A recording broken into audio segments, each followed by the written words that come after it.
আজকে আমরা পড়ব হিক্সিয়ান ডিমান্ড ফাংশন। প্রিভিয়াস ক্লাসে আমরা মার্শালিয়ান ডিমান্ড ফাংশন পড়েছিলাম এবং সেখানে আমরা দেখেছিলাম যে মার্শালিয়ান ডিমান্ড ফাংশনে তোমার কাছে একটা ইউটিলিটি ম্যাক্সিমাইজেশনের প্রবলেম দেওয়া থাকে।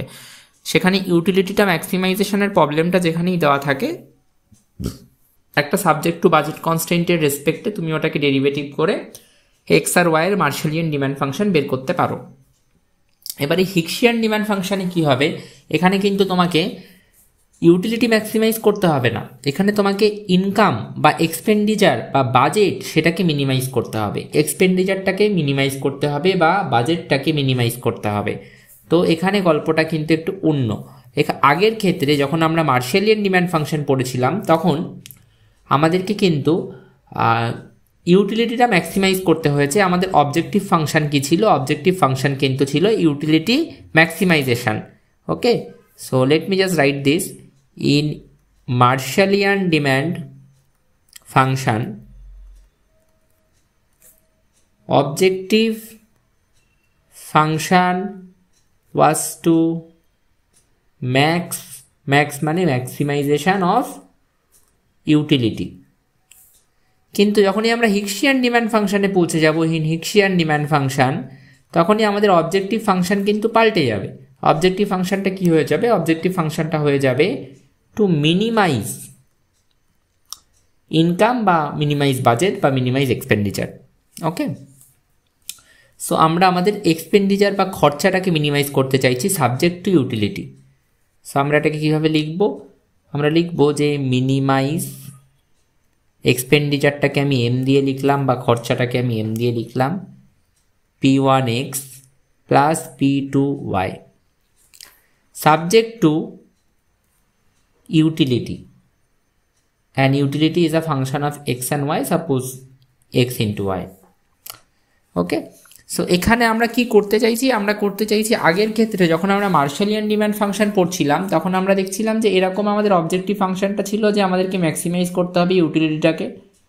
সাবজেক্ট টু বাজেট কনস্ট্যান্ট দেওয়া ছিল হচ্ছে m equals to P1x plus P2y। এখানে কিন্তু গল্পটা পুরো উল্টে গেছে। এখানে এই জিনিসটাকে আমাদের মিনিমাইজ করতে হবে সাবজেক্ট টু এইটা। তো আগের ক্ষেত্রে অবজেক্টিভ ফাংশন এটা ছিল, এই ক্ষেত্রে কিন্তু এটা সাবজেক্ট টুতে চলে গেছে এবং আগের ক্ষেত্রে সাবজেক্ট টু যেটা ছিল সেটা কিন্তু এই ক্ষেত্রে হিক্সিয়ান ডিমান্ড ফাংশনের ক্ষেত্রে অবজেক্টিভ ফাংশন হয়ে গেছে।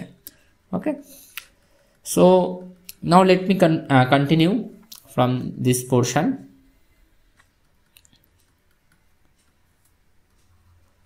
এবার এখান থেকে আমরা কীভাবে এটাকে স্টার্ট করব? তো হিক্সিয়ান ডিমান্ড ফাংশন বের করতে গেলে সবার আগে তোমাকে in the same way Lagrangian form করতে হবে। আমি ল্যাগ্রাঞ্জিয়ান ফর্ম করছি, এখানে এল দিয়ে নাম দিলাম। মার্শালিয়ানের ক্ষেত্রে আমি ওটাকে জেড দিয়েছিলাম। নাম তোমরা তোমাদের ইচ্ছে মতো যেভাবে খুশি দিতে পারো, ওটাতে কোনো সমস্যা নেই। সবার আগে বাজেট যেটা আছে, বাজেট ইকুয়েশান P1x P2y ওটাকে লিখলাম। তারপরে আমাদের বাজেট কনস্ট্যান্ট বলা ভুল, আমাদের সাবজেক্ট টু কনস্ট্যান্ট যেটা, সাবজেক্ট টু কনস্ট্যান্ট মানে আমাদের ইউটিলিটি ফাংশন, সেই ইউটিলিটি ফাংশনটাকে লিখব। তবে তার আগে আমাদেরকে ল্যামডা দিতে হবে। ল্যামডা দিয়ে ইউটিলিটি ফাংশনকে কীভাবে লিখবো সেই একদিকে 0 করে লিখে আগের ক্লাসে বুঝিয়েছি। তাহলে এক্স ওয়াইটাকে এদিকে নিয়ে আসলে হয়ে যাবে u minus X Y equals to 0। তো সেই u মাইনাস এক্স ওয়াইটাকে ল্যামডার সাথে এখানে মাল্টিপ্লাই করে লিখব।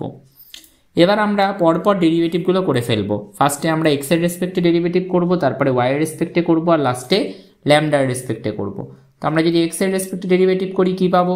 পাবো হচ্ছে P1, এখানে এক্স এর রেসপেক্টে ডেরিভেটিভ করে এক্স এর 1 হলো, P1টা পড়ে থাকলো, এখানে 0 হয়ে গেল, আর এখানে পাবো lambda Y minus lambda Y সমান সমান 0। আর যদি আমরা ওয়াইয়ের রেসপেক্টে ডেরিভেটিভ করি আমরা কি পাবো? ওয়াইয়ের রেসপেক্টে ডেরিভেটিভ করলে আমরা পাবো P2 এখানে, বাকি সব ওখানে 0, আর এখানে আমরা পাবো হচ্ছে মাইনাস ল্যামডা এক্স সমান সমান 0। এইবার এই দুটো ইকুয়েশন থেকে খুব সহজভাবেই দুটো জিনিস বের করে ফেলা যায়, যে দুটো আমরা বেরও করব। সেটা হচ্ছে ল্যামডা ওয়াইকে এপাশে পাঠিয়ে দিলে হয়ে যাবে P1 সমান সমান ল্যামডা ওয়াই, এটাকে 1 নম্বর ইকুয়েশন নাম দিলাম। আর ল্যামডা এক্সটাকে এপাশে পাঠিয়ে দিলে হয়ে যাবে P2 সমান সমান ল্যামডা এক্স, এটাকে আমি 2 নম্বর ইকুয়েশন নাম দিলাম। আর মাথায় রাখবে যে আমরা এটা কেন করছি, তার কারণ হচ্ছে আমরা ঠিক আগের মার্শালিয়ান ডিমান্ড ফাংশনের মতো এখানেও 1 নম্বর আর 2 নম্বর ইকুয়েশনটাকে ভাগ করে দেবো এবং সেখান থেকে আমরা কিন্তু এক্স আর ওয়াইয়ের একটা ভ্যালু পাবো এবং সেই সেম ওয়েতেই বেরোবে, জাস্ট একটু চেঞ্জ আছে, লাস্টে সেটা বুঝতে পারবে তোমরা। সো হলো এইবারে 1 নম্বর আর 2 নম্বর বেরিয়ে গেল, আর আমি জাস্ট এখানে ছোট করে ল্যামডা দিয়েও ডেরিভেটিভটা করে রাখছি, যেটা আমাদের পরে কাজে লাগবে। ইউ মাইনাস এক্স ওয়াই সমান সমান 0 সেট করলাম। ফার্স্ট অর্ডার কন্ডিশন সবকটাকে 0 সেট করেছি। এবার 1 নম্বরকে আমি 2 নম্বর দিয়ে ভাগ করব। 1 নম্বরকে 2 নম্বর দিয়ে ভাগ করলে কি হয়, P1 সমান সমান ল্যামডা ওয়াই পড়ে আছে, P1 এর তলায় চলে যাবে P2, ল্যামডা ওয়াই এর তলায় চলে যাবে ল্যামডা এক্স। তাহলে পড়ে থাকবে রেশিওটা কি, P1 by P2, lambda lambda কেটে গিয়ে পড়ে থাকবে ওয়াই বাই এক্স। এবার এই ইকুয়েশন থেকে তুমি ওয়াই এর ভ্যালু বের করতে পারো, এক্স এর ভ্যালু বের করতে পারো। কি বললাম, এই ইকুয়েশন থেকে তুমি ওয়াই এর ভ্যালু বের করতে পারো, এক্স এর ভ্যালু বের করতে পারো। আমি এখান থেকে ওয়াই এর ভ্যালুটাই বের করছি, যেটা হচ্ছে P1x বাই P2। আর যদি চাও যে এক্স এর ভ্যালু বের করবে, এক্স এর ভ্যালু কি হবে, এক্স এর ভ্যালু হবে হচ্ছে P2y by P1, P2y by P1, right. এইবার now comes the interesting part, যে আমাদের কাছে একটা ইউটিলিটি ফাংশন কিন্তু আছে। ওকে, আমাদের কাছে একটা ইউটিলিটি ফাংশন আছে এবং সেটা 3 নম্বরে আছে। 3 নম্বরটাকে কিন্তু আমরা এবার এখানে কাজে লাগাতে পারি। আচ্ছা, 3 নম্বর ইকুয়েশন থেকে আমরা যেটা পেয়েছি সেটা হচ্ছে ইউ মাইনাস এক্স ওয়াই সমান সমান 0। এক্স ওয়াইটাকে ওপাশে পাঠিয়ে দিলে হয়ে যাবে ইউ সমান সমান এক্স ওয়াই। ভালো কথা। এইবার এই যে ইউ সমান সমান এক্স ওয়াই, এখানেই আমি ওয়াইয়ের জায়গায় কি P1x বাই P2 বসিয়ে দিতে পারি? এই ওয়াইটার জায়গায় কি আমি P1x বাই P2 বসিয়ে দিতে পারি? অবশ্যই পারি। তাহলে হয়ে যাবে ইউ সমান সমান x into P1x by P2, right. এইবার এই যে ইকুয়েশনটা পেলাম, এখানে এক্স আর এক্স গুণ করে দেওয়া যেতে পারে, তাহলে পড়ে থাকবে P1 by P2 into X square, right. Right or wrong? অবশ্যই রাইট হলো। তাহলে আমি যদি P1 বাই P2টাকে ওপাশে পাঠিয়ে দিই, কি হয়ে যাবে, you into P2 by P1 সমান সমান এক্স স্কোয়ার হলো। এবার এই স্কোয়ারটাকে আমাদের রাখার দরকার নেই, আমরা খালি এক্স এর রেসপেক্টে যদি লিখতে চাই তাহলে রুট স্কোয়ার রুট করে দিতে হবে বোথ সাইডে, তাহলে এই স্কোয়ারটা কেটে যাবে আর এখানে রুট চলে আসবে, তাহলে পড়ে থাকবে you into P2 by P1 হলো। So this is the value of x, this is the value of what, this is the value of x. এবং এখানে এক্স এর যে ভ্যালুটা বেরোলো, সেখানে এক্সটা কিসের কিসের ফাংশন ভালো করে লক্ষ্য করো। সেখানে এক্সটা is a function of utility, it is the function of price of X and price of Y. তাহলে এক্সটা এখানে কিসের কিসের ফাংশন, এক্সের প্রাইসের, ওয়াইয়ের প্রাইসের এবং ইউটিলিটির ফাংশন। এবং ইউটিলিটি কিন্তু একটা ভ্যালু, ইউটিলিটি কিন্তু এখানে একটা ভ্যালু, একটা কনস্ট্যান্ট ভ্যালু। ওকে, সো আমি এটাকে ইউ এর উপরে একটা বারও দিয়ে দিতে পারি।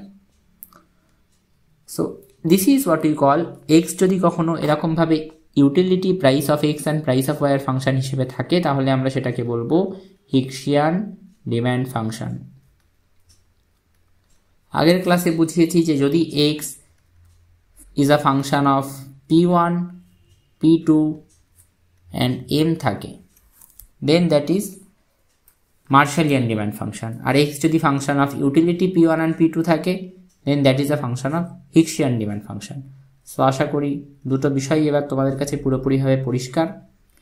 মার্শালিয়ান ডিম্যান্ড ফাংশন, আর এখান থেকে যদি ওয়াইয়ের হিক্সিয়ান ডিম্যান্ড ফাংশনটা বের করতে হয়, ওয়াইয়ের হিক্সিয়ান ডিম্যান্ড ফাংশন বের করতে গেলে তুমি এই যে এখানে যেটা আছে ইউ সমান সমান এক্স ওয়াই, 3 নম্বর ইকুয়েশন যেটা বেরোলো আর কি, যেটাকে আমরা 3 নম্বর নাম দিয়েছিলাম, সেখান থেকে 3 নম্বরটা থেকেই তো আমরা এটা আনলাম, সেখান থেকে এটা আনলাম। তো এই যে ইউ সমান সমান এক্স ওয়াই, এখানে তুমি এক্স এর ভ্যালুটা বসিয়ে দাও, তাহলে তুমি ওয়াইয়ের ভ্যালু পেয়ে যাবে বা ওয়াইয়ের হিক্সিয়ান ডিম্যান্ড ফাংশন পেয়ে যাবে। এক্স এর ভ্যালু কি P2y বাই P1 বসিয়ে দাও ইন্টু ওয়াই, এখান থেকে তুমি কিন্তু ওয়াইয়ের হিক্সিয়ান ডিম্যান্ড ফাংশনটা পেয়ে যাবে। কি হবে ওয়াইয়ের Hicksian demand function, P2 by P1 into Y square সমান সমান ইউ। সো P1 এই পাশে পাঠিয়ে দিলে কি হয়ে যাবে, ইউ P1 বাই P2 সমান সমান ওয়াই স্কোয়ার। বোথ সাইডে স্কোয়ার রুট করে দিলে কি হয়ে যাবে, root over you P1 by P2 সমান সমান ওয়াই। So this is the Hicksian demand function of Y. তো এখানেও দেখো ওয়াই কিন্তু সেই সেম ওয়েতে ইউটিলিটিরই ফাংশন আর P1 আর P2 এরই function. So this are the Hicksian demand function of X and Y. And Marshallian demand function আমরা আগের ক্লাসেই করেছি। তো জাস্ট একটা বিষয় মাথায় রাখবে, হিক্সিয়ান ডিমান্ড ফাংশানে কি করতে হয়, হিক্সিয়ান ডিমান্ড ফাংশানে তোমাকে ল্যাগ্রাঞ্জটা ফর্ম করতে হবে। হিক্সিয়ান ডিমান্ড ফাংশন কখন করতে হবে বা কখন বেরোবে, যখন তোমার কাছে মিনিমাইজেশনের প্রবলেমটা থাকবে।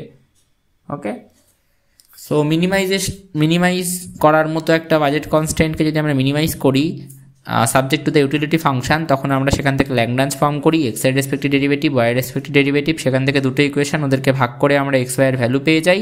আর ল্যামডার রেসপেক্টিভ ডেরিভেটিভ করে যে 3 নম্বর ইকুয়েশনটা আসে সেখানে এক্স আর ওয়াই এর ভ্যালুগুলো বসিয়ে দিলেই আমরা পেয়ে যাব কি, আমরা পেয়ে যাব হচ্ছে Hicksian demand function of X and Y. Thank you.